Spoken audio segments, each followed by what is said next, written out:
প্রিয় দর্শক, আপনাদের স্বাগত ইস্পাহানি মির্জাপুর 0 আওয়ারে। বৈশাখী টেলিভিশনের সমসাময়িক বিষয়ভিত্তিক আলোচনার নিয়মিত আয়োজন ইস্পাহানি মির্জাপুর 0 আওয়ার। প্রতিদিনের মতো আজও নির্ধারিত একটি বিষয়ে কথা হবে আজকের দুই অতিথির সঙ্গে। আজকের আলোচনার শিরোনাম শহীদি মার্চ, বিজয় রক্ষায় আকুতি। দুজন অতিথি আমাদের মাঝে উপস্থিত আছেন এ বিষয়ে কথা বলার জন্য। তাদের সঙ্গে পরিচয়ের পর্বটি সেরে নিচ্ছি। আমার ডানে প্রথমে আছেন বৈষম্য বিরোধী ছাত্র আন্দোলনের সমন্বয়ক মোতাসিম বিল্লাহ মাহফুজ। এরপরে রয়েছেন জাতীয় প্রেস ক্লাবের সভাপতি ও দৈনিক কালের কণ্ঠের সম্পাদক হাসান হাফিজ। ধন্যবাদ। এই দুই অতিথির সঙ্গে কথা হবে আজকের নির্ধারিত বিষয়ে, তবে তার আগে এক নজর দেখে নিচ্ছি বৈশাখী সংবাদের শিরোনাম। বৈষম্য বিরোধী ছাত্র আন্দোলনে নিহতদের স্মরণে ঢাকা সহ সারা দেশে শহীদি মার্চে লাখো জনতার ঢল, সব ষড়যন্ত্র রুখে দেওয়ার প্রত্যয়। স্বৈরাচারের ক্ষতপূরণে একতা প্রয়োজন বলেছেন প্রধান উপদেষ্টা। গণভবনকে জুলাই গণ অভ্যুত্থানের জাদুঘর করবে অন্তর্বর্তী সরকার, উপদেষ্টা পরিষদের সিদ্ধান্ত। ডক্টর ইউনূসের নেতৃত্বাধীন অন্তর্বর্তী সরকারকে সমর্থন জানিয়েছেন 198 জন বিশ্ব নেতা। তারা বলেছেন বাংলাদেশ এখন দ্বিতীয় স্বাধীনতা উপভোগ করছে। গোটা নির্বাচন কমিশন পদত্যাগ করেছে। পদত্যাগী সিইসি হাবিবুল আউয়াল বলেছেন তত্ত্বাবধায়ক সরকার ও নির্বাচন ব্যবস্থার পরিবর্তন দরকার। এবং নির্বাচন কমিশনের শুধু পদত্যাগে খুশি নয় বিএনপি, ছাত্র জনতার বিজয় যেন ব্যর্থ না হয় সেজন্য সজাগ থাকতে জামায়াতে আমিরের আহ্বান। দেখছিলাম বৈশাখী সংবাদের শিরোনাম, যাব আলোচনায়, তবে তার আগে আমরা দেখে নেব শহীদি মার্চের উপর বৈশাখী টেলিভিশনে প্রচারিত একটি প্রতিবেদন। তারপরে ফিরব অতিথিদের সঙ্গে আলোচনায়। ছাত্র জনতার অভ্যুত্থানে আওয়ামী লীগ সরকারের পতনের 1 মাস পূর্তি ও আন্দোলনে শহীদদের স্মরণে শহীদি মার্চ কর্মসূচি পালন করেছে বৈষম্য বিরোধী ছাত্র আন্দোলন। বৃহস্পতিবার বিকেল 3টার নির্ধারিত কর্মসূচির অনেক আগেই ঢাকা বিশ্ববিদ্যালয়ের সন্ত্রাস বিরোধী রাজু ভাস্কর্যের সামনে জড়ো হতে থাকেন শিক্ষার্থী ও সাধারণ মানুষ। বিভিন্ন স্কুল, কলেজ, মাদ্রাসা, কারিগরি শিক্ষা প্রতিষ্ঠান ও বিশ্ববিদ্যালয়ের শিক্ষার্থীরা মিছিল নিয়ে আসেন সেখানে। শহীদি মার্চে অংশগ্রহণকারীদের হাতে ছিল জাতীয় পতাকা, জুলাই আগস্টের নানা ঘটনার দৃশ্য সম্বলিত ছবি, ব্যানার ও প্ল্যাকার্ড। তাদের সাথে যোগ দেয় ঢাকার বিভিন্ন এলাকার হাজার হাজার সাধারণ মানুষ। ছাত্র জনতার মিছিলে স্লোগানে মুখরিত হয়ে ওঠে রাজধানী। ছাত্র আন্দোলনে আহতরা ও নিহত পরিবারের সদস্যরাও এই কর্মসূচিতে অংশ নেয়। তারা জানান দেশের জন্য সন্তানের রক্ত দেওয়া যেন বৃথা না যায়। তারা যাতে সুষ্ঠু তদন্ত করে এই শহীদ পরিবার পাশে দাঁড়ায়। ঢাকা মেডিকেলে আসার পরে ওরা অপারেশন থিয়েটারে আমাকে ট্রিটমেন্ট শুরু করার পরে তারা যখন বুলেট বের করে হাতে নিয়ে দেখে এই বুলেট তো বাংলাদেশের বুলেট না। গার্মেন্টসের চাকরি করতো ছেলেটা, এবার ওষুধ আনতাম, এটাতে ঘর ভাড়া দিতাম, এইটা দিয়ে আমি সংসার চলতাম। ছেলে নাই, আমি চলতে পারি না। যারা আমাকে পিতৃহারা করেছে আমি তাদের বর্তমান সরকারের কাছে তাদের দৃষ্টান্তমূলক শাস্তির দাবি জানাই। বিকেল 3টার কিছু পর রাজু ভাস্কর্য থেকে শুরু হয় শহীদি মার্চ। এ সময় দেশ নিয়ে সব ষড়যন্ত্র রুখে দেওয়ার প্রত্যয় জানান শিক্ষার্থীরা। শহীদদের রক্তের দাম আমরা কোনোভাবেই শোধ করতে পারবো না। আমরা চাই একটা দুর্নীতিমুক্ত, ঘুষমুক্ত একটা স্বাধীন বাংলাদেশ, যেখানে সবাই নিজের মতো করে তার স্বপ্নটাকে পূরণ করতে পারবে। শিক্ষাক্ষেত্রটা যাতে উন্নত হয়, আমাদের শিক্ষাক্ষেত্রে যেই ধরনের সমস্যাগুলো আছে সেগুলো যাতে সমাধান করা হয়। স্টুডেন্টদেরকে একটা মিলিটারি ট্রেনিং এর আওতায় ভুক্ত করা যায়, তো সেক্ষেত্রে আমাদের জন্য সবার জন্য এটা কল্যাণকর। ওদের সবাই স্মরণ রাখুক যেভাবে আমাদের আগেকার মুক্তিযোদ্ধাদের সবাই স্মরণ রেখেছে, এটাই আমরা। বিশ্ববিদ্যালয় ক্যাম্পাস থেকে শহীদি march Nilkhet, New Market, Science Lab, Kalabagan, Mirpur সড়ক হয়ে মানিক মিয়া এভিনিউ, ফার্মগেট, কাউরান বাজার, বাংলা মোটর, শাহবাগ হয়ে কেন্দ্রীয় শহীদ মিনারে গিয়ে শেষ হয় মানুষের জনস্রোত শহীদি মার্চ। পথে পথে এই মার্চে যোগ দেন বিপুল সংখ্যক সাধারণ মানুষ। তাদের হাতে শোভা পেয়েছে জাতীয় পতাকা, নানা প্ল্যাকার্ড, শহীদদের ছবি। ঘোষণা অনুযায়ী কেন্দ্রীয় শহীদ মিনারে গিয়ে শেষ হয় শহীদি মার্চ। সেখানে বৈষম্য বিরোধী ছাত্র আন্দোলনের সমন্বয়করা বলেন বাংলার মাটিতে আর কোনো ফ্যাসিবাদ ও বৈষম্যের ঠাঁই হবে না।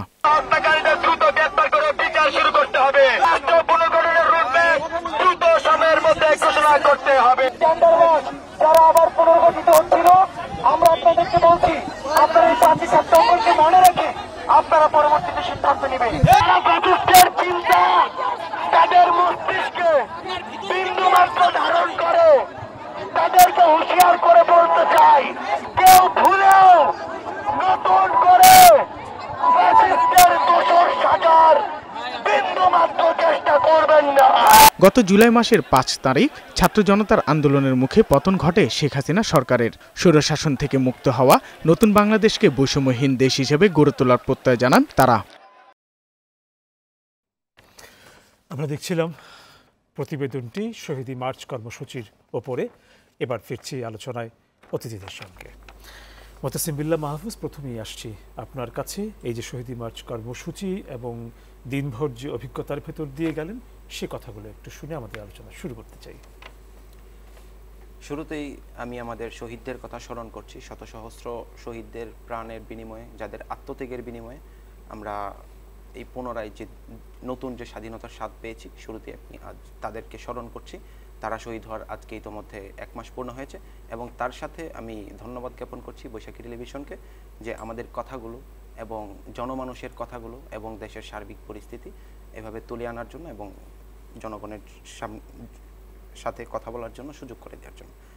আমি শুরুতেই যদি আজকে সারাদিনের অভিজ্ঞতা বলি, এটা আমাদের পূর্ব ঘোষিত একটি কর্মসূচি ছিল। সকাল থেকে এবং আমাদের গতকাল থেকেই প্রস্তুতি পর্ব একদম সম্পন্ন ছিল যে আমরা কীভাবে কর্মসূচি হবে, কোথায় হবে। এবং আমরা দেখতে পেয়েছি যেহেতু বিকাল ৩টার দিকে কর্মসূচির টাইম দেওয়া হয়েছিল রাজু ভাস্কর্যে, সো ৩টার অনেক আগে থেকেই আমরা দেখতে পেয়েছি ছাত্র এবং জনতা যারা আছে সর্বজন এবং নিজ নিজ জায়গা থেকে অংশগ্রহণ করেছে। তারা রাজু ভাস্কর্যের পাদদেশে এসে মিলিত হয়েছে এবং তারা স্লোগানে স্লোগানে জায়গাটাকে মুখরিত করে রেখেছে। এবং আমাদের যে পূর্ব ঘোষিত যে রোডম্যাপ ছিল, সেই রোডম্যাপ অনুসারে আমাদের পদযাত্রা কর্মসূচি হয় এবং সর্বশেষ এটি গিয়ে শহীদ মিনারে শেষ হয়। এবং সেখানে আমাদের সমন্বয়ক যারা ছিলেন এবং সামনের দিক থেকে আন্দোলনের নেতৃত্ব দানকারী যারা ছিলেন, আমার ভাইয়েরা ছিলেন, তারা সকলে মিলে বক্তব্য দিয়েছেন এবং জনগণের অংশগ্রহণ আমরা দেখতে পেয়েছি এবং সফলতার সহিত আমরা দেখতে পেয়েছি যে আমাদের আজকের কর্মসূচি পালিত হয়েছে। এই কর্মসূচি থেকে আগামী দিনের জন্যে কিছু কথা বলা হয়েছে, কিছু প্রত্যাশার জায়গা ব্যক্ত করা হয়েছে। তার কিছু যদি আপনার কাছ থেকে শুনতাম, একটু যাচ্ছি আপনার কাছে আবারও। আমরা আসলে ছোট্ট একটা প্রতিবেদনের সবগুলো কথা তুলে ধরতে পারি না বা তুলে ধরার সুযোগও হয় না, সেটা বিস্তারিত একটু শুনবার সুযোগ থাকে এই অনুষ্ঠানে। জি আচ্ছা, আমি যদি প্রত্যাশার কথাটা আমরা ব্যক্ত করি, এখানে আমাদের প্রত্যাশার জায়গা কিন্তু অনেক। বিগত 16 বছর ধরে যে ফ্যাসিস্ট সরকার দেশের সমগ্র ক্ষমতা থেকে সব কিছু যেভাবে কুক্ষিগত করে রেখেছিল, আমাদের অধিকারগুলোকে তারা যেভাবে কুক্ষিগত করে রেখেছিল, এখন আমরা চাই নতুন বাংলাদেশ, যে আমাদের স্বপ্নের বাংলাদেশ যেটিকে আমরা বলি, সেটি বিনির্মাণের জন্য আমরা সকলে মিলে একসাথে কাজ করে যাব।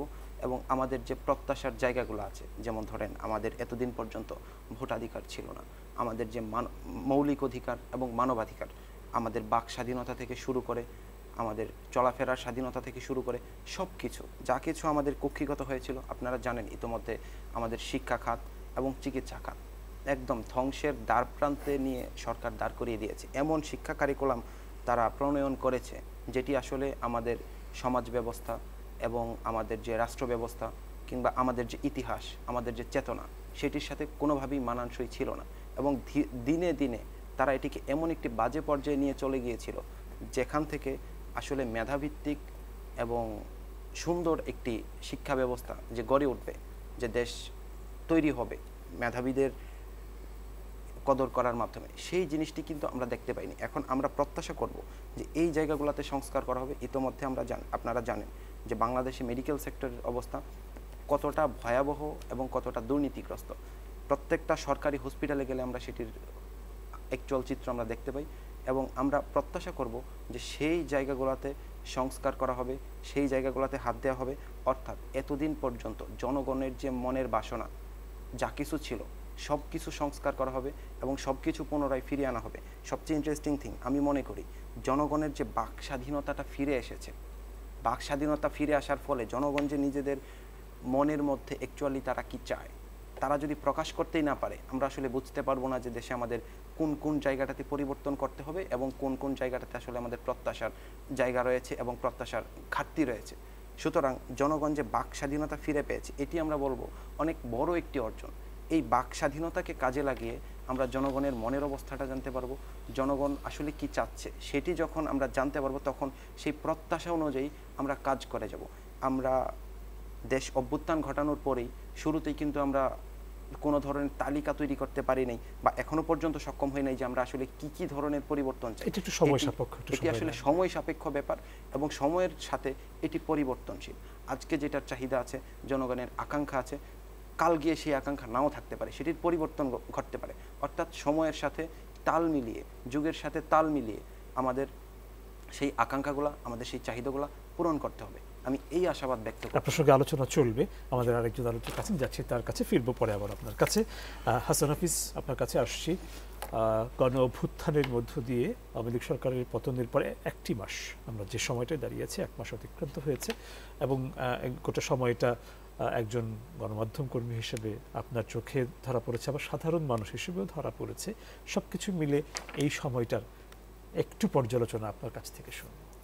সবচেয়ে বড় সমস্যা ছিল একটা আইন শৃঙ্খলা পরিস্থিতি, এবং এই যে জুলাই বিপ্লব যেটা বলা হয়, এটা একটা সর্বপ্লাবী বিপ্লব ছিল এবং বিশ্ববাসী এটা অবাক চোখে দেখেছে এবং এটা একটা মডেল হয়েছে। তো সেখানে যে চ্যালেঞ্জগুলি ছিল, প্রধান চ্যালেঞ্জটা ছিল আইন শৃঙ্খলা পরিস্থিতি, এবং এই বিপ্লবটাকে নস্যাৎ করার জন্য ষড়যন্ত্র হয়েছে, দেশে হয়েছে, দেশের বাইরেও হয়েছে, একের পর এক ষড়যন্ত্র হয়েছে। আমরা যদি দেখি, জুডিশিয়াল কু হওয়ার চেষ্টা হয়েছে, সংখ্যালঘু নির্যাতনের ব্যাপার হয়েছে, 15ই আগস্টের ব্যাপার হয়েছে, আনসারদের দিয়ে হয়েছে, ডাক্তারদের দিয়ে হয়েছে। তো এই সংস্কার প্রক্রিয়া আসলে একটা বিশাল ব্যাপার, এটা একটা হিমালয়ান টাস্ক বলা যায়। এটা কিন্তু চলমান থাকতে হবে, দীর্ঘদিন ধরে এটা চলবে। এটার কিন্তু এটা মুক্তিযুদ্ধ যেরকম শেষ হয় না, সেরকম সংস্কারও কিন্তু শেষ হয় না। সংস্কার কিন্তু সর্বস্তরে করতে হবে, এই ব্যক্তি পর্যায়ে করতে হবে, পারিবারিক পর্যায়ে করতে হবে, সামাজিক পর্যায়ে করতে হবে। আমাদের দেশে যে বিচারহীনতার সংস্কৃতি হয়েছিল, গণতান্ত্রিক সংস্কৃতি বলতে কিছু ছিল না, ক্ষমতা কুক্ষিগত করার জন্য যেই ফ্যাসিবাদী একটা নিষ্ঠুর একটা শাসন চাপিয়ে দেওয়া হয়েছিল, ভিন্নমত দলনের জন্য সংবাদপত্রে কণ্ঠরোধ করা হয়েছিল, মিডিয়ার কণ্ঠরোধ করা হয়েছিল, সম্পদ পাচার হয়ে গেছে, সেই একটা বিধ্বস্ত একটা অবস্থা। এই সরকারকে সেই পুনর্গঠন করতে হবে। এবং আনন্দের কথা যে ছাত্ররা সেখানে আমাদের সার্বভৌমত্বের প্রহরী হিসেবে আছে। সুতরাং এই সরকার যদি কোনো ভুলভ্রান্তি করে কিংবা পরবর্তী সরকার যদি স্বৈরাচারী হয়ে ওঠে, তাহলে তারা এটা রক্ষা করবে। এটা একটা বড় ভরসার জায়গা। আর একটা ইকোনমিক চ্যালেঞ্জ আছে এরপরে, যেহেতু আমাদের রিজার্ভ প্রায় ফোকলা হয়ে আছে, আমাদের রিজার্ভ চুরি হয়ে গেছে, আমাদের সম্পদ লুণ্ঠিত হয়েছে, দুর্নীতিগ্রস্ত, রন্ধ্রে রন্ধ্রে সব কিছু, পুলিশ ব্যবস্থা, বিচার ব্যবস্থা ভেঙে পড়েছে, সেগুলিকে পুনর্গঠন করতে হবে। এই ইকোনমিক চ্যালেঞ্জটাও আমরা আশা করি সাফল্যের সঙ্গে মোকাবেলা করতে পারবো, যেহেতু সততা আছে এই সরকারের, বিশ্বে একটা ক্লিন একটা ইমেজ আছে, সেটাকে ভিত্তি করে আমরা এই সংকটটা পার হতে পারবো বলে আমরা আশা করছি। এবং প্রত্যেকের যার যার ক্ষেত্র থেকে, জায়গা থেকে দেশপ্রেমের পরিচয় দিতে হবে, সহিষ্ণুতার পরিচয় দিতে হবে, এই বিপ্লবকে সংহত করতে হবে, ফসল যেন প্রত্যেকটা ঘরে ঘরে যায় সেই চেষ্টাটা করতে হবে। এবং সবারই দায়িত্ব আছে, সব মানুষের দায়িত্ব আছে, শুধু ছাত্রদের উপরে চাপিয়ে দিলে হবে না, শুধু অন্তর্বর্তী সরকারের কাছে চাপিয়ে দিলে হবে না। তারা কতটা করতে পারবে? আমাদের প্রত্যাশাটা কিন্তু অত্যন্ত উঁচু, কিন্তু সেই তুলনায় আমাদের ধৈর্যটা কম, এবং মানে কি বলবো, এটা বুঝতে চায় না, বাস্তবতাটা বুঝতে চায় না, সেটাও বুঝতে হবে। সেই দিক থেকে যদি আমরা প্রজ্ঞার পরিচয় দেই, দূরদর্শিতার পরিচয় দেই, ধৈর্যের পরিচয় দেই, তাহলে কিন্তু আমাদের এই অর্জনটা ধরে রাখা সম্ভব হবে। আমাদের খেয়াল রাখতে হবে যে এই ধরনের সুযোগ কিন্তু বারবার আসে না, হয়তো এরপরে 50 বছর 100 বছর লেগে যেতে পারে। সুতরাং এই সুযোগটা কোনোভাবেই হাতছাড়া করা যাবে না, সবাইকে এটার কাজে লাগাতে হবে, যেন দেশটা একটা সত্যিকারের সার্বভৌম, স্বাধীন এবং একটা কি বলবো, বিশ্বের মানচিত্রে যেন মাথা উঁচু করে আমরা দাঁড়াতে পারি, সেই একটা সুযোগ এসছে, এই সুযোগটাকে কাজে লাগাতে হবে। 1 মাস আসলে অত বেশি সময় না, সামান্য সময়। তারপরও যদি এই সময়ের ভেতরে ঘটে যাওয়া তাৎপর্যপূর্ণ পরিবর্তন আপনি দেখে থাকেন, সেটিও একটু শুনতে চাই। সেটার মধ্যে তো আমরা একটু দেখছি যে গুণগত পরিবর্তন কিছু আসছে। রাজনৈতিক দলগুলির, আমি বলেছি, রাজনীতিও সংস্কার করতে হবে। আপনি দেখেন, ছোট্ট 2-1টা উদাহরণ দিই, যেমন আবু সাইদ যে শহীদ হয়েছে রংপুরে, তার ফ্যামিলিকে ঢাকায় ডেকে আনা হয়েছিল, জোরপূর্বক ডেকে আনা হয়েছিল, সেটা একটা নাটক সাজানো হয়েছিল, কিন্তু আমাদের প্রধান উপদেষ্টা নিজে রংপুরে গেছেন এবং আমাদের প্রধান উপদেষ্টা যানজটে আটকে থেকেছেন। কিন্তু কোনো আগে আমরা দেখতাম কি 1 ঘন্টা আগে রাস্তা বন্ধ করে দিত, রাস্তায় হাঁটতে পর্যন্ত দেওয়া হতো না। সেই একটা মানে কি একটা বিভৎস একটা স্বৈরাচারের কবলে আমরা ছিলাম। একটু একটু চেঞ্জ তো হচ্ছে, খুব বেশি ম্যাজিক্যাল কিন্তু কারো হাতে তো আলাদিনের আশ্চর্য প্রদীপ নেই যে একটা 1 মাসের মধ্যে কিছু একটা হয়ে যাবে। হ্যাঁ, সেটার জন্য একটু সময় লাগবে। আমাদের মানসিকতার পরিবর্তনটা করতে হবে। আমরা পুলিশের যেটা দেখেছি, পুলিশকে যে দলীয়ভাবে ব্যবহার করা হয়েছে, ন্যাক্কারজনকভাবে রাতের ভোট করা হয়েছে, ডামি নির্বাচন করা হয়েছে, বিনা প্রতিদ্বন্দ্বিতা নির্বাচন করা হয়েছে, পুলিশকে ঘুষ দিয়ে, আমলাতন্ত্রকে ঘুষ দিয়ে বিচার ব্যবস্থাকে নষ্ট করে দেওয়া হয়েছে, দলীয় পকেটের সংগঠন পরিণত করা হয়েছে, সেগুলি থেকে বেরিয়ে আসতে কিন্তু একটু সময় লাগবে। তো মানসিকতার পরিবর্তনটা হচ্ছে, বলা হচ্ছে যে পুলিশের লোগো চেঞ্জ করা হবে, পোশাক চেঞ্জ করা হবে, কিন্তু সবচেয়ে বেশি দরকার হলো মানসিকতার পরিবর্তনটা দরকার। মানবিক পুলিশ আমরা একটা দেখতে চাই, কারণ তারা সবাই এদেশের নাগরিক। আমাদের সেনাবাহিনীকে আমরা ধন্যবাদ জানাবো, তারা কিন্তু একটা বিশাল রক্তপাত থেকে এবং গৃহযুদ্ধ থেকে দেশকে রক্ষা করেছে, তারা দেশপ্রেমে পরিচয় দিয়েছে। সবাই মিলে দেশটাকে এখন গড়ে তুলতে হবে। দ্বিতীয় মুক্তিযুদ্ধের ফসল যেন সবাই আমরা পাই, সেটার জন্য যার যার ক্ষেত্র থেকে দায়িত্বটা পালন করতে হবে। আজকে যে শহীদ মার্চে যে কর্মসূচিটি ছিল, সেখান থেকে যে বার্তাগুলো দেওয়া হয়েছে তার ভিতরে একটা একটি গুরুত্বপূর্ণ বার্তা যা আপনার কথাও এর মধ্যে উঠে এসেছে, যে সেটি হচ্ছে যে এই অর্জনটা যেন নষ্ট না হয়। হ্যাঁ, এটাই হলো সবচেয়ে বড় চ্যালেঞ্জ আসলে। কিন্তু স্বাধীনতা পাওয়ার থেকে রক্ষা করাটা কঠিন, সুতরাং এই প্রক্রিয়া কিন্তু চলমান থাকতে হবে। মুক্তিযুদ্ধও চলমান থাকবে, প্রতিক্রিয়াশীলতার বিরুদ্ধে, বৈষম্যের বিরুদ্ধে, শোষণের বিরুদ্ধে, অনাচারের বিরুদ্ধে, স্বৈরাচারের বিরুদ্ধে আমাদের যেই চেতনাটা তারা ছাত্ররা, আমাদের তরুণ ছাত্র বন্ধুরা আমাদের মধ্যে সঞ্চালিত করেছে, আমাদের মধ্যেও কিন্তু এটা সঞ্চালিত করতে হবে এবং সেই অনুযায়ী আমাদেরকে অ্যাক্ট করতে হবে। আমরা সবাই মিলে যেন একটা সুন্দর বাংলাদেশ গড়ে তুলতে পারি। এই বিষয়ে আপনি একটু বলতে চাই?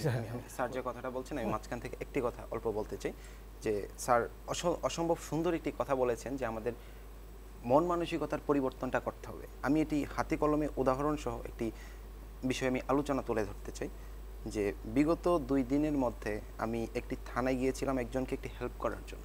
উনি একটি আইনগত সহায়তার জন্য, আইনগত প্রক্রিয়া একটি মামলা দায়ের করার জন্য আমাকে খবর দিয়েছিলেন এবং আমি গিয়েছিলাম তাকে হেল্প করার জন্য।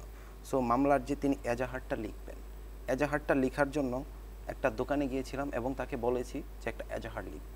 সো এই যে মামলার এজাহারটা লেখা, এটা নিয়ে জনগণ সাধারণত এটা নিয়ে খুব একটা ওয়াকিবহাল না, একটা এজাহার কিভাবে লিখতে হয়। সাধারণ একজন মানুষ এটা জানার কথা না। একজন আইনের ছাত্র হিসাবে এটা সম্পর্কে আমার খুব ভালো ধারণা আছে যে একটি এজাহার কিভাবে লিখতে হয়। সো দোকানে যখন গিয়েছি এবং ওনাকে বলেছি যে একটি এজাহার লিখতে হবে, এবং তিনি মোট 200 টাকা চার্জ দাবি করেছেন, এবং আমি বলেছি যে একটি টাইপ করাতে কেন এত টাকা লাগবে। সেক্ষেত্রে তিনি উত্তর দিয়েছেন যে আমার বিজনেস, আমার ইচ্ছা, আমি যত ইচ্ছা তত রাখবো, আপনার মনে চাইলে আপনি টাইপ করাবেন, মনে না চাইলে আপনি করাবেন না। সো আমার মনে হয় যে এই জায়গাটা থেকে, এই ধরনের মন মানসিকতা থেকে বের হয়ে আসতে হবে। সাধারণত একটি লিফলেট টাইপ করাতে যদি আপনার 20 টাকা লাগে, একটি এজাহার টাইপ করাতে কেন আপনার 200 টাকা লাগবে? অর্থাৎ জনগণকে কুক্ষিগত করে যে একটা বিষয় আদায় করে নেওয়া হচ্ছে, এই জিনিসটা খুবই বাজে। যেটাকে আমরা বলি যে মানুষকে জিম্মি করে ব্যবসার যে একটা প্রবণতা। জি হ্যাঁ, একটা প্রবণতা থেকে যায়। জি জি, কথা শেষ করুন। হ্যাঁ, এই জায়গাটা থেকে আসলে আমাদেরকে বের হয়ে আসতে হবে মানসিকভাবে। আমাদের প্রত্যেকের জায়গায় দেখুন, অধিকারের কথা বলা হয় এবং নিজের দায়িত্বশীলতার কথা বলা হয়। আসলে আমি মনে করি যে অধিকার নিয়ে কখনো আন্দোলন হওয়ার কথাই না, অধিকার নিয়ে আন্দোলনের কোনো প্রয়োজনই নেই। আমি যদি আমার দায়িত্বশীলতার ব্যাপারে সজাগ থাকি, আপনি যদি আপনার দায়িত্বশীলতার ব্যাপারে সজাগ থাকেন, অন্যজনের অধিকার নিয়ে কখনো আন্দোলন করতে হবে না। কারণ আমি জানি আমার দায়িত্বশীলতাটাই অন্যজনের অধিকার।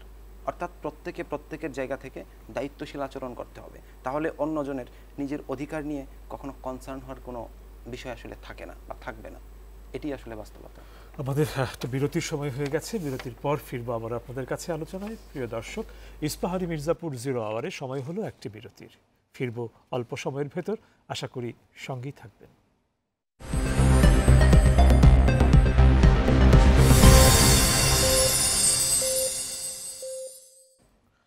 প্রিয় দর্শক, আপনাদের আবারও স্বাগত ইস্পাহানি মির্জাপুর 0 আওয়ারে। ধন্যবাদ বিরতির সময়টুকু আমাদের সঙ্গে থাকার জন্য। ফিরছি আবারও আলোচনায় অতিথিদের সঙ্গে। হাসান হাফিজ, এবারও আসছি আপনার কাছে। শহীদি মার্চ নিয়ে আমরা আলোচনা করছি, কিন্তু শহীদি মার্চ একটি কর্মসূচি, এর সঙ্গে আছে অনেকগুলো চিন্তার জায়গা। তো সেখানে পরিবর্তনের আকাঙ্ক্ষা আছে। যেদিনটাই কর্মসূচিটি পালিত হলো সে একই দিনে আমরা দেখলাম যে নির্বাচন কমিশন পদত্যাগ করেছে এবং প্রধান নির্বাচন কমিশনার যিনি পদত্যাগ করলেন, সদ্য সাবেক যাকে বলা যেতে পারে, তিনি কিছু বক্তব্য রেখেছেন। তার ভেতরে দুটো জায়গা, একটি হচ্ছে যে তিনি মনে করছেন যে তত্ত্বাবধায়ক সরকার বা এই জাতীয় একটি সরকার নির্বাচনের সময় থাকা দরকার এবং নির্বাচন ব্যবস্থাপনাতেও তিনি কিছু পরিবর্তনের প্রয়োজন বলে মনে করছেন। এই বিষয়টি নিয়ে একটু শুনবো আপনার কাছে। সেটা ভালো যে তাদের বোধোদয় হয়েছে, তাদের 1 মাস কেন লাগলো পদত্যাগ করতে, এইটা একটা বড় প্রশ্ন। তাদের উপরে তো মানুষের আস্থা নেই এবং তারা বিবেকের দ্বারা তাড়িত হয়ে এতদিন পরে তারা জেগে উঠেছেন। যাই হোক, তাও আগের কমিশনগুলি কিন্তু এই ধরনের বক্তব্য রাখেনি। এটা একটা ব্যতিক্রমী জিনিস, তাদেরকে এক্ষেত্রে সাধুবাদ আমরা দিতে পারি। তো এখন এই রিয়েলাইজেশনটা হয়েছে যে তত্ত্বাবধায়ক সরকার একটা প্রয়োজন। এটার জন্য তো রাজনৈতিক দলগুলি অনেক আন্দোলন করেছিল, কিন্তু তারাও অনেক রক্ত ঝরিয়েছে, কিন্তু এটা সফল করেছে আমাদের ছাত্র বন্ধুরা, তাদেরকে লাল সালাম জানাই। তো এটাকে গুরুত্বের সঙ্গে নিতে হবে যে আসলে সব কিছুর মধ্যেই একটু পরিবর্তন আনতে হবে, সংস্কার আনতে হবে। আমি বলেছি সর্বক্ষেত্রে সংস্কারটা আনতে হবে এবং এটা একটা ধারাবাহিক প্রক্রিয়া। এটা কিন্তু শেষ হয়ে যাবে না যে 1 বছরে, 2 বছরে, 5 বছরে শেষ হয়ে যাবে, তা না। সময়ের চাহিদার সঙ্গে তাল মিলিয়ে, মানে যুগের যে চাহিদা, যে প্রয়োজন, উপযোগিতা, সেটার সঙ্গে চিন্তা করে বিজ্ঞানসম্মতভাবে সবাইকে একসঙ্গে নিয়ে নির্বাচনটা যেরকম অংশগ্রহণমূলক, স্বচ্ছ, অবাধ এবং নিরপেক্ষ একটা গ্রহণযোগ্য নির্বাচন করতে হবে। সেই ক্ষেত্রে কিন্তু নির্বাচন কমিশনের যে ভূমিকা, সেটা আমরা অতীতে দেখতে পাইনি। সাংবিধানিক পোস্ট হলেও কারো পক্ষে সেটা সম্ভব ছিল না। কথার কথা, যদি এই কমিশন পদত্যাগই করতো তাহলে আবার আরেকজনকে নিয়ে নিত। সিস্টেমটা বদলাতে হবে। আসলে মূল কথা হচ্ছে সেখানে আইনগুলি যেটা আছে সেগুলি পরিবর্তন করতে হবে। তারপরে সংবিধানের মধ্যে প্রধানমন্ত্রীকে যে একচ্ছত্র ক্ষমতা দেওয়া আছে সেখানে ভারসাম্য আনতে হবে, প্রেসিডেন্টের হাতে ক্ষমতা দিতে হবে। নতুন করে আসলে সংবিধানের সংশোধনটা প্রয়োজন। আমরা জানি যে আমেরিকার সংবিধান বহুবার পরিবর্তিত হয়েছে, সেটা কিন্তু সময়ের প্রয়োজনে এবং আমাদের দেশের মতো মতলবী কিংবা গোষ্ঠী স্বার্থ, দলীয় স্বার্থের কারণে হয়নি। আমাদের কিন্তু দেশটাকে সবার আগে দলের উপরে স্থান দিতে হবে, সেই কাঠামোটা তৈরি করতে হবে এবং সব কিছু নতুন করে সাজাতে হবে। আসলে মানবিক হতে হবে, বৈষম্যহীন সমাজের জন্য প্রত্যেকের, আমি বারবার বলি যে দায় দায়িত্ব আছে, সেইটা যদি আমরা পালন করি তাহলে কিন্তু একটা নতুন আশার আলো আমাদের জেগে থাকবে এবং আমরা আমাদের অভীষ্ট লক্ষ্যে পৌঁছতে পারবো। সেটা একটু সময় সাপেক্ষ ব্যাপার, কিন্তু হতাশ হওয়ার কোনো কারণ আমি দেখি না। ধন্যবাদ আপনাকে। মোতাসিম বিল্লাহ মাহফুজ, ফিরছি এবার আপনার কাছে। আমাদের আজকে আলোচনার যে বিষয় শহীদি মার্চ, বিজয় রক্ষার আকুতি। আজকের এই কর্মসূচিতে আমরা দেখেছি যে বিজয়টি অর্জিত হয়েছে সেটিকে কত রকমভাবে, কত ধরনের মানে সক্রিয়তার ভেতর দিয়ে সেটিকে রক্ষা করা সম্ভব, বা সেক্ষেত্রে কী ধরনের পদক্ষেপ হওয়া সম্ভব, কী ধরনের সতর্কতা, সবগুলো বিষয়গুলি বক্তাদের কাছে উঠে এসেছে। এই বিষয়ে একটু আপনার কাছ থেকে আবারও শুনবো, কিছুটা শুনিয়েছি এর আগের আলোচনায়। আচ্ছা, দেখুন, যেটা বলেছেন যে বিজয় রক্ষার আকুতি, আমরা খুবই বিখ্যাত একটি প্রবাদ যেটির সাথে সবাই ইতোমধ্যে পরিচিত, যে স্বাধীনতা অর্জনের চেয়ে স্বাধীনতা রক্ষা করা কঠিন। এতদিন শুধুমাত্র এটি একটি প্রবাদ হিসাবে আমরা দেখে এসেছি এবং শুনে এসেছি। এখন বর্তমানে আমরা ছাত্র জনতা যারা আছি, যারা কিনা আন্দোলনের সময় এবং অভ্যুত্থানের সময় সক্রিয়ভাবে মাঠে ছিলাম, এখন সেই জিনিসটিকে আমরা উপলব্ধি করতে পারছি। আমরা দেখেছি যে একদল চাঁদাবাজ গিয়েছে কিছু কিছু এলাকায়, অপর আরও কিছু চাঁদাবাজ এসে তাদের দখলদারিত্ব চালিয়ে যাচ্ছে এবং আমাদের কাছে অভিযোগ আসছে যে শুধুমাত্র হাতের পরিবর্তন হয়েছে, অন্য কোনো কিছুর পরিবর্তন হয়নি। অর্থাৎ সেই জায়গাগুলোতে আমাদেরকে কাজ করতে হচ্ছে।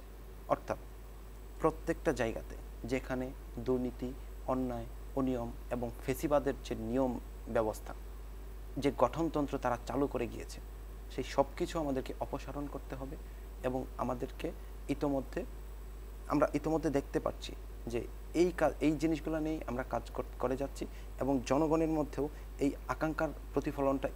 আকাঙ্ক্ষাটাই আমরা দেখতে পাচ্ছি যে তারা আসলে সংস্কার চায়, তারা আসলে পরিবর্তন চায়, যেভাবে করলে আসলে জনগণের যে চিন্তার এবং চেতনার, স্বপ্নের সোনার বাংলা, সেটিকে আমরা গড়ে তুলতে পারি। এই আর কি। আচ্ছা, আপনি আরেকটি বিষয় আমাদেরকে একটু বলবেন, সেটা হচ্ছিল যে যখন আপনারা এই ধরনের কর্মসূচিগুলি নিয়ে মানুষের কাছে যাচ্ছেন বা নানা ধরনের কর্মপরিধির বিস্তৃতির কারণে নানা রকমভাবে কিন্তু মানুষের সঙ্গে আপনাদের ইন্টারেকশন হচ্ছে, মানুষ বলতে সাধারণ মানুষের কথা বলছি, সেই জায়গা থেকে আপনাদের কি মনে হয়েছে যে তাদের প্রত্যাশা, প্রত্যাশা বলতে তো অনেক, সেটা তো আসলে মানুষের অনেক থাকে, এটি স্বাভাবিক, অস্বাভাবিক কিছু না, তারপরেও মূল প্রত্যাশার জায়গাগুলি তাদের কি মনে হয়েছে আপনাদের বিবেচনায়?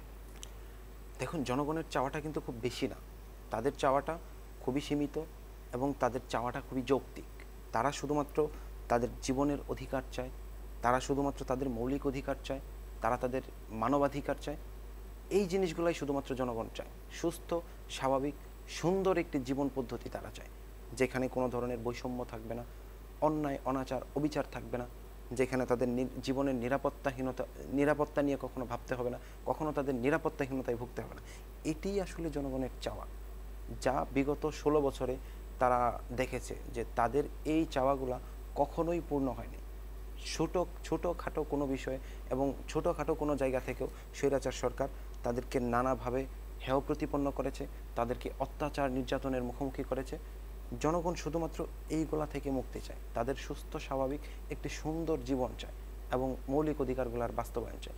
এটি আসলে জনগণের চাওয়া, আমরা এটিই দেখতে পারি এবং এটি যখন বাস্তবায়ন করতে পারবো তখন আসলে সব কিছুই একদম আমাদের স্বপ্নের মতো হবে এবং সব কিছুই আমাদের মন মতো হবে। ধীরে ধীরে আমরা একটি সুন্দর দেশের দিকে আমরা এগিয়ে যেতে পারবো বলে আমি বিশ্বাস করি। ধন্যবাদ। এই একই বিষয়ে একটু শুনবো হাসান হাফিজ, আপনার কথা। সেটা হলো, উনি ঠিকই বলেছেন যে মানুষের চাওয়া কিন্তু খুবই সীমিত। আসলে সাধারণ মানুষ একটু দুবেলা দুমুঠো খাওয়া চায়, নিশ্চয়তা চায়, তার নিরাপত্তাটা চায়, শিক্ষার অধিকারটা চায়, মানবাধিকারটা চায়, ভোটের অধিকারটা চায়, কথা বলার স্বাধীনতাটা চায়। সেটা আমরা পাইনি এত বছর ধরে। ক্ষমতা কুক্ষিগত করে রাখার জন্য সমস্ত অপকৌশল অবলম্বন করা হয়েছে, আয়নাঘর তৈরি করা হয়েছে, গুম করা হয়েছে, সংবাদপত্র দলন করা হয়েছে, নানান ধরনের শিক্ষাঙ্গনগুলিতে সেই ছাত্রলীগের যে কি দৌরাত্ম্য এবং সেই যে কি নিপীড়ন, সেগুলি আমরা দেখেছি। সেগুলি তারা মূলোৎপাটন করেছে সম্মিলিত শক্তি দ্বারা। সুতরাং আমি আবারও বলবো যে হতাশার কোনো কারণ দেখছি না, কিন্তু আমাদেরকে সময় দিতে হবে সব কিছুর জন্য। রাজনীতি সংস্কারের জন্য সময় দিতে হবে, অন্তর্বর্তী সরকারকেও একটা যৌক্তিক সময় দিতে হবে, সেটা খুব বেশি না আবার। তো তার মধ্যে তারা সংস্কারের কাজে ইতিমধ্যেই হাত দিয়েছে, অনেকগুলি কাজে তারা হাত দিয়েছে, সেগুলি হচ্ছে।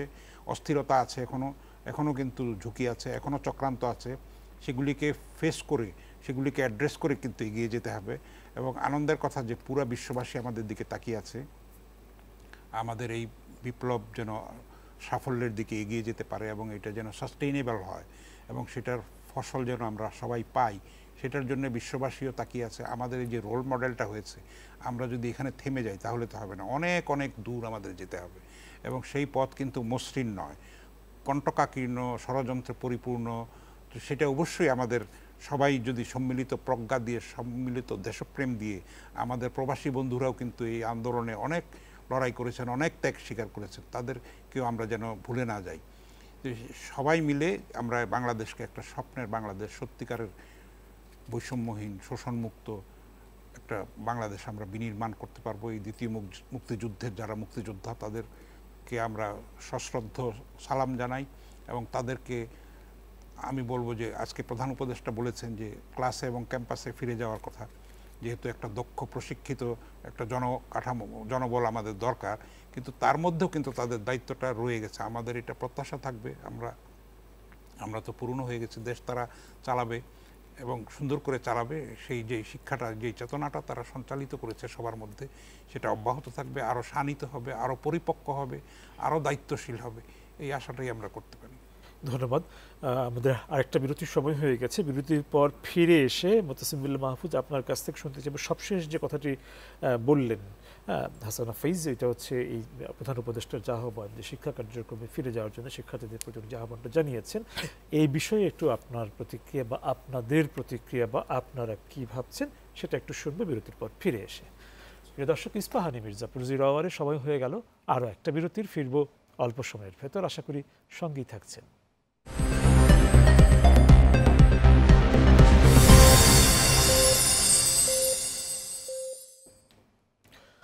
প্রিয় দর্শক, আপনাদের আবারও স্বাগত ইস্পাহানি মির্জাপুর 0 আওয়ারে। ধন্যবাদ বিরতির সময়টুকু আমাদের সঙ্গে থাকার জন্য।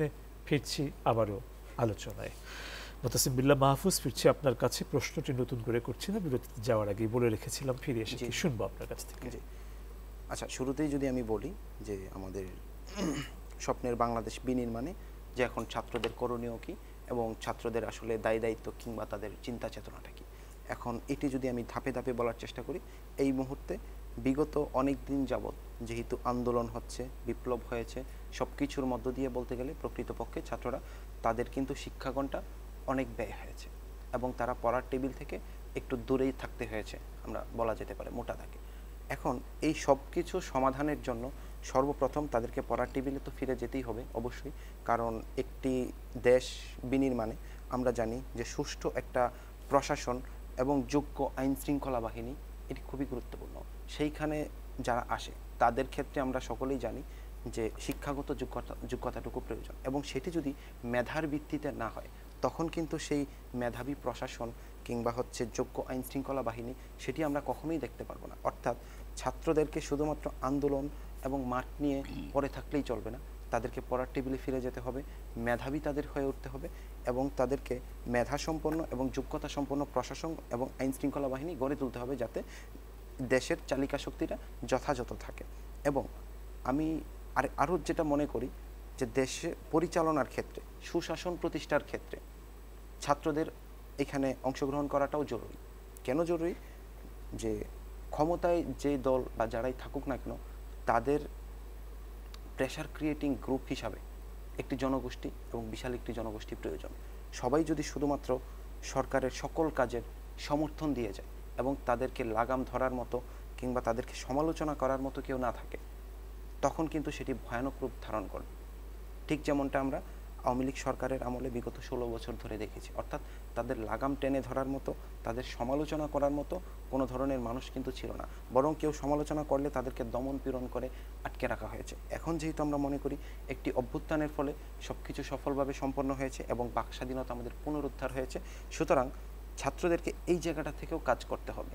আমার কথা হচ্ছে যে অনেকে আবার একটি প্রশ্ন করে থাকেন যে ছাত্ররা কি আসলে ক্ষমতা গ্রহণ করতে চায় নাকি অন্য কোনো কিছু করতে চায়। সেই ক্ষেত্রে আমি মনে করি যে এই জায়গাটাতে আমাদের ফোকাসড হওয়া উচিত না, কখনোই উচিত না যে আসলে আমরা ক্ষমতা গ্রহণ করব নাকি আমরা ক্ষমতার বাহিরে থাকব। আমাদের কথা হচ্ছে যে স্পিরিট নিয়ে, যেই ইচ্ছা এবং আবেগ নিয়ে আমরা বিপ্লব সংগঠিত করেছি এবং সেই স্পিরিট বাস্তবায়ন করার জন্য, আমাদের সেই চেতনা বাস্তবায়ন করার জন্য আমাদের যা করার দরকার আমরা সেটি করব। এর জন্য কি আমার চেয়ারে বসতে হবে নাকি চেয়ারের বাহিরে থাকতে হবে সেটি আমার আলোচ্য কোনো বিষয়ই না। অর্থাৎ আমি যদি চেয়ারের বাহিরে থেকেও সমাজ ব্যবস্থা সংস্কার এবং রাষ্ট্র ব্যবস্থা সংস্কারের জন্য কাজ করতে পারি, তাহলে সেটাই আমার জন্য যথাযথ জায়গা। কিংবা কখনো যদি কেউ মনে করে যে তার আসলে এই জায়গাটাতে প্রয়োজন কিংবা ওই জায়গাটাতে প্রয়োজন, যেই জায়গাটাতে আমার জন্য অ্যাপ্রোপ্রিয়েট, যেই জায়গাটা থাকলে আমার জন্য যথাযথ, আমার রাষ্ট্র ব্যবস্থা এবং সমাজ ব্যবস্থা সংস্কার এবং পুনরায় প্রতিষ্ঠিত করার জন্য, যেটি আমরা স্বপ্নের বাংলাদেশ বিনির্মাণের জন্য চিন্তা করি, আমি মনে করি যে ছাত্রদের ঠিক সেই জায়গাটাতেও মনোযোগ দিতে হবে এবং তাদেরকে ওই জায়গাটার জন্য পরিশ্রম চালিয়ে যেতে হবে। আচ্ছা, সমালোচনার জায়গাটা আজকে আলোচনায় বারংবার এসছে, আপনি নিজেও বললেন সমালোচনার জায়গাটি একটু জটিল জায়গা। আসলে সমালোচনায় যেটা হয় যে সেখানে আসলে অনুমোদিত সমালোচনা বলে আসলে কোনো বিষয় হয় না, সমালোচনাই হয়। সেক্ষেত্রে সেটিকে গ্রহণ করা বা গ্রহণ না করা, এই ক্ষেত্রে দৃষ্টিভঙ্গির জায়গাটা একটু বুঝতে চাই আপনাদের কাছ থেকে। আচ্ছা, সমালোচনার ক্ষেত্রে যদি আমি বলি যে এই ক্ষেত্রে সরকারকে যথাযথ সহনশীল হতে হবে, যাতে করে তাদের সমালোচনা হলে তারা সেটিকে গ্রহণ করতে পারে এবং সেই সমালোচনা অনুযায়ী তাদের মনস্তাত্ত্বিক একটা স্থিরতা থাকে যে তারা এই সমালোচনা অনুযায়ী নিজেদেরকে শুধরে নেবে। আমরা ইতোমধ্যে দেখেছি যে বিগত 16 বছরে যেটি হয়েছে, কেউ কোনো সমালোচনা তো প্রথমত করতে পারেনি, কিংবা যারা সৎসাহস নিয়ে সমালোচনা করেছে সেই কোনো কিছু সরকার কোনোভাবেই কর্ণপাত করেনি। এবং এই ধরনের মন মানসিকতা থেকে আমাদের একেবারেই বেরিয়ে আসতে হবে। যদি কোনো সমালোচনা হয় এবং সেটি যদি যৌক্তিক সমালোচনা হয়, সরকারকে অবশ্যই মনস্তাত্ত্বিকভাবে প্রস্তুত থাকতে হবে যে এই সমালোচনার পর আমি আমার জায়গা, আমি আমার অবস্থান অবশ্যই পরিবর্তন করব। এই জায়গাটার প্রতি আসলে আমাদেরকে লক্ষ্য রাখতে হবে। আচ্ছা হাসান হাফিজ, এবার আসছি আপনার কাছে। আপনি গণমাধ্যমে সম্পৃক্ত, গণমাধ্যমের একটা বড় কাজ কিন্তু ভুল ত্রুটি ধরিয়ে দেয়া। তো এই ভুল ত্রুটি ধরিয়ে দেওয়ার ক্ষেত্রে নানা ধরনের শৃঙ্খল যে আসে সেটি আপনার অভিজ্ঞতায় আছে। সেই জায়গা থেকে একটু বুঝতে চাইব এই শৃঙ্খল মুক্তির জায়গাটি আসলে নিশ্চিত হওয়ার প্রক্রিয়াগুলো কি হতে পারে? এটিও এই পরিবর্তনের একটি বড় আকাঙ্ক্ষার জায়গা। অবশ্যই অবশ্যই। এই যে এখানে কথা বলতে পারছি, এটাও কিন্তু একটা বিপ্লবের ফসল। এতকাল আমরা খোলা মনে কথা বলতে পারিনি। আমার সৌভাগ্য হয়েছিল প্রধান উপদেষ্টার সঙ্গে দেখা করার, ওই যে সম্পাদকদেরকে ডেকেছিলেন, তো উনি বলেছেন কিন্তু আপনারা সমালোচনা করবেন, আমাদের মোসাহেবি করার দরকার নেই, আমাদের ভুলভ্রান্তি ধরিয়ে দেন, আমরা কোনখানে ভুল করছি আমরা নিজেদের সংশোধন করব। এইরকম সহিষ্ণুতা কিন্তু আমরা রাজনৈতিক দলগুলির কাছ থেকেও প্রত্যাশা করব। শুধু অন্তর্বর্তী সরকারই সহিষ্ণু হবে, রাজনৈতিক দলগুলি সহিষ্ণু হবে না, সেটা কিন্তু আমরা চাই না। তাহলে আর পরিবর্তনটা কিসের হলো? এবং গণমাধ্যম যেহেতু এতদিন শৃঙ্খলিত ছিল, বহু গণমাধ্যম বন্ধ করে দেওয়া হয়েছে, আমাদের বন্ধ করে দেওয়া হয়েছে, তার সম্পাদক মাহমুদুর রহমানকে মেরে রক্তাক্ত করা হয়েছে। তো সেগুলি বন্ধ গণমাধ্যমগুলি খুলে দিতে হবে। এবং আমাদের একটা বড় দায়িত্ব হলো দায়িত্বশীলতা এবং বস্তুনিষ্ঠতা, সত্যনিষ্ঠতা। আমরা দেখেছি যে স্বাধীন গণমাধ্যম ছিল না বলে ফেসবুকে কিন্তু নানান কিছু পল্লবিত হয়েছে, গুজবের ডালপালা বিস্তারিত হয়েছে। সেটা হবেই যদি আপনি কোনো জলস্রোতকে যদি সরবরাহ না থাকলে তাহলে কিন্তু এই বিভ্রান্তগুলি হয় এবং তাতে ক্ষতি হয়, দেশের সার্বভৌমত্বের ক্ষতি হয়, সংহতির ক্ষতি হয়, ঐক্যের ক্ষতি হয়, জাতীয় ঐক্য বিনষ্ট হয় সেটাতে। তো এখন গণমাধ্যমকে বেশি দায়িত্বশীল ভূমিকা পালন করতে হবে। আমি স্বাধীনতা পেয়েছি বলে যা ইচ্ছা তাই লিখে দিব, সেটা তো হতে পারে না। সেটার মধ্যে যৌক্তিকতা থাকতে হবে, অভিযুক্তের ভাষ্য থাকতে হবে, যেটা এথিক্সের মধ্যে আমাদের কাজ করতে হবে।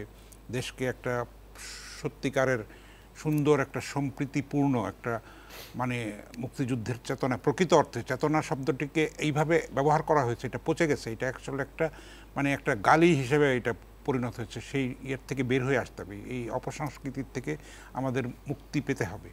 গণমাধ্যমকে দায়িত্বশীলতার পরিচয় দিতে হবে, তাহলে সরকারের ভুলভ্রান্তিগুলি ধরিয়ে দিতে হবে, তাহলে তারা সংশোধিত হতে পারবে। দেশটা একটা সত্যিকারের একটা স্বচ্ছতার মধ্যে, এবং সামনে যে নির্বাচন আসছে সেখানেও কিন্তু আমাদের গণমাধ্যমের ভূমিকাটা অনেকখানি আছে। উপদেষ্টা পরিষদের সভায় ঐক্যের কথা বলেছেন এবং এই কথাটি কিন্তু উনি বারংবার বলে আসছেন। তো এই ঐক্যের জায়গাটা একটু আপনার কাছ থেকে বুঝতে চাই যে কি মানে এখানেও গণমাধ্যমের ভূমিকা আছে। সত্যিকার অর্থে মানে অন্যায় অবিচার যেখানে হচ্ছে সেগুলির প্রতিকার বিধান করার জন্য সাজেশন দেওয়া, সরকারকে ভুল ত্রুটি হলে সেগুলি সংশোধনের উপায় বাতলে দেওয়া, তারপরে সবাই মিলে যেন একটা জাতীয় ঐক্যমত্যের কথা উনি বারবার বলেছেন, সেটা সত্যি কথা। আমরা যদি এখন বিচ্ছিন্ন হয়ে যাই, সব কিছু হয়ে গেছে বলে যদি আমরা আত্মতুষ্টিতে ভুগি, তাহলে তো এই বিপ্লব নস্যাৎ হয়ে যাবে, সেটার অর্জনটা আমরা পাবো না। ফলে সম্মিলিতভাবেই করতে হবে। একটা কিন্তু সবার দায়িত্ব, শুধু ছাত্রদের দায়িত্ব হবে কেন, শুধু অন্তর্বর্তীর হবে কেন, শুধু রাজনৈতিক দলগুলির হবে কেন, প্রত্যেকটা নাগরিকের দায়িত্ব আছে, শিক্ষিত নিরক্ষর নির্বিশেষে সব মানুষের দায়িত্ব আছে। একটা শিশু থেকে ধরে বৃদ্ধ, দেশটা তো সবারই আসলে দায়িত্বশীলতার জায়গা থেকে একটি ঐক্য। হ্যাঁ, এটা তো কোনো দলের দেশ নয়, এটা কোনো গোষ্ঠীর দেশ নয়, যেটা আমরা অতীতে দেখেছি। সেই বলয় থেকে, সেই শৃঙ্খল থেকে আমরা মুক্তি পেয়েছি। মুক্তি ধরে রাখা কিন্তু কঠিন সত্যিকার অর্থে। এটা কিন্তু আরও বেশি বড় চ্যালেঞ্জের মধ্যে আমরা পড়েছি। আশা করি আমরা সেটার উত্তরণে আমরা এসে গেছি। আলোচনার একদম শেষ পর্যায়ে অল্প করে যদি কিছু বলার বাকি থাকে আপনি বলতে পারেন। ধন্যবাদ। অল্প করে আমি যদি শুধু এটিই বলবো যে সারা দেশবাসীর প্রতি, সকল ছাত্র জনতার প্রতি, যাদের ব্যাপক অংশগ্রহণে একটি বিস্ফোরণ এবং একটি জনবিস্ফোরণ এবং জনবিপ্লব সংগঠিত হয়েছে 1971 সালে আমাদের মহান মুক্তিযুদ্ধের পর, এটি সবচেয়ে বড় বিপ্লব বলে আমরা নিঃসন্দেহে ধরে নিতে পারি। এখন এই বিপ্লবের স্পিরিটকে কখনো নষ্ট হতে দেওয়া যাবে না, এবং আমরা যেই স্পিরিট নিয়ে, যেই আশা আকাঙ্ক্ষা নিয়ে এই বিপ্লব ঘটিয়েছি, সেই আশা আকাঙ্ক্ষা ধরে রাখতে হবে এবং সেটির জন্য ধৈর্যশীল হতে হবে, যে যার জায়গা থেকে সহনশীল আচরণ করতে হবে। পরিশেষে আমরা শুধু এতটুকুই বলতে পারি যে আমাদের নিজ নিজ অধিকারগুলা সম্পর্কে শুধুমাত্র চিন্তা না করে আমাদের যে দায়িত্ব যেগুলো আছে সেগুলোর প্রতি আমাদেরকে মনোযোগী হতে হবে। কারণ আমি আবারও বলছি যে আমার পালন করা দায়িত্বটাই অপরজনের অধিকার। শুধু নিজের অধিকার বলে চিৎকার করলে কোনো লাভ হবে না। নিজের যে দায়িত্ব যেটি আছে, নিজের দায়িত্বটা নিজ জায়গা থেকে যথাযথভাবে পালন করতে হবে, তাহলেই আসলে নিজের অধিকারটাও অটোমেটিক্যালি আদায় হয়ে যাবে এবং নিশ্চিত হবে। ধন্যবাদ আপনারা দুজনকে আজকে এই আলোচনায় অংশ নেওয়ার জন্য। প্রিয় দর্শক, ধন্যবাদ আপনাদেরকে লম্বা একটি সময় এই আলোচনায় আমাদের সঙ্গে থাকার জন্য। আবারও দেখা হবে ইস্পাহানি মির্জাপুর 0 আওয়ারে, কথা হবে অন্য কোনো বিষয়ে। সে পর্যন্ত সবাই ভালো থাকুন, সুস্থ থাকুন, শুভরাত্রি।